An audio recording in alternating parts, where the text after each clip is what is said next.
Dr. Amanda with Straightsmile Solutions, straightsmilesolutions.com, and I'm going to give you more details on how to use the Invisalign expander on top and have Invisalign aligners on the bottom to upright the curve of Wilson and widen the lower arch at the same time. And if you know anything about airway or phase one, you know you can't do upper expansion without lower expansion, which is why it kind of blows my mind that Invisalign is only offering this upper expander as an a la carte item and they're not bundling it with lower aligner treatment at the same time. You have to purchase two separate things at the moment. Now they are giving a promo code. I don't know what it is. You're going to have to ask your territory manager. You might see it pop up in your portal at the time that I'm recording this, that there is a percentage off if you do both at the same time, but you can't do comprehensive. You have to do Invisalign first. So they're really aiming this for like the 9 and unders, the 8 and unders, which is good because that's really the best time to do expansion anyway. So I agree with Invisalign or Align Technology on that. However, the process is the most clunky process I've ever been through. It is absolutely ridiculously clunky. Not well, in my opinion, thought out in terms of if I'm having challenges with it, y'all are definitely having challenges with it. So basically, when you submit for the Invisalign expander, there's a slider that says, do you want to go 1 millimeter, 2, 3, all the way up to 12 millimeters? You have to tell them in increments of maybe it was 0.5 or something, 5.5, 6, 6.57. Well, how the heck do you know, right? I mean, you would think that they would tell you exactly what you need to do, right?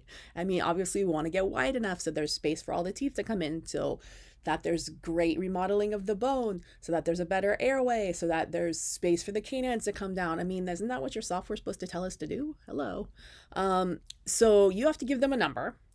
And so separately, you're going to submit, I mean, I'm hoping you'll do an upper and lower case, not just a lower case, because after you do the expansion, you need to do the space consolidation in the front. You can't just do the expansion and not do the space consolidation or your canines are going to be blocked out. Again, really not well thought out in my opinion.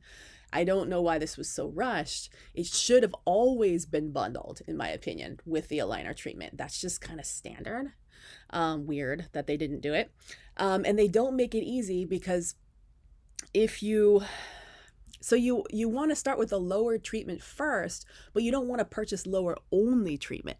So basically you need to tell them in the comment section, this is going to be a dual arch case. However, initially I'm only going to deliver lower aligners. Now in the past, I've just tossed out the upper aligners, but I always feel so guilty. And if you see my sustainability lecture that we're going to be doing and other stuff, it just makes me feel bad. So this time when we did a case, they were cool. Like they actually like gave just a few aligners and they said just toss those out, but they didn't give the whole like 40 aligners. So I felt a little bit better.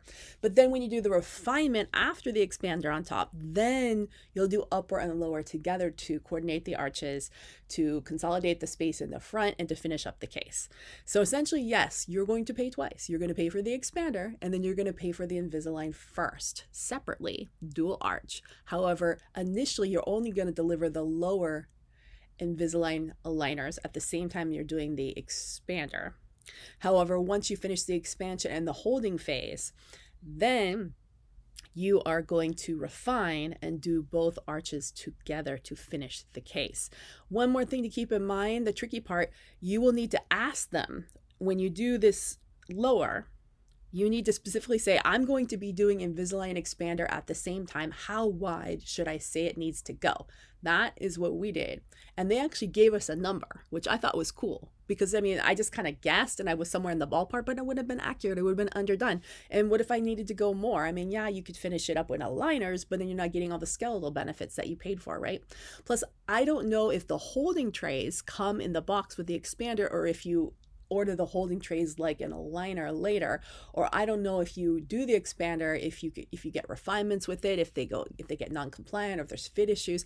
That part they don't really explain. So this is going to be TBD, to be discussed later. But that is how you do it. At the moment that I recorded this is the workflow that I've gone through already. So again, probably your territory manager has no freaking idea what's going on, would be my guess from my experience of dealing with them on this. They're just as new at this as you are. So I actually found the technicians were pretty wise, or maybe we got escalated to a good technician. They were like, do this, say this, put this here. Great. So hopefully it all fits.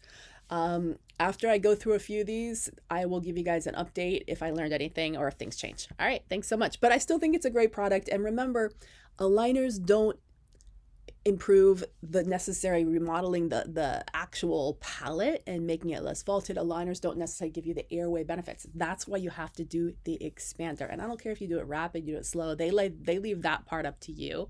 Certainly there's benefits to each one. That's really up to you. But if you're doing lower at the same time, you can't go too rapid because you're gonna end up with a Brody or a scissor bite. So it's not gonna work. All right, thanks so much.